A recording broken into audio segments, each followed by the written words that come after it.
3, 2, 1. Ignition. And liftoff of Falcon 9. Go Sweden, go CAT 502.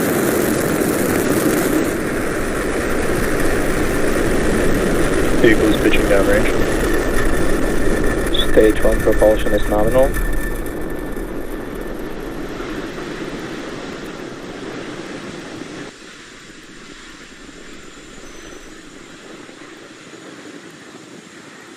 At T plus 30 seconds into flight, Falcon 9 has successfully lifted off from SLC-4E at Vandenberg Space Force Base in California.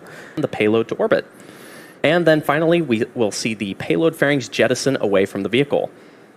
Now that's a lot of major milestones, and we should see that sequence of events start in just a couple moments. MECO. Separation confirmed.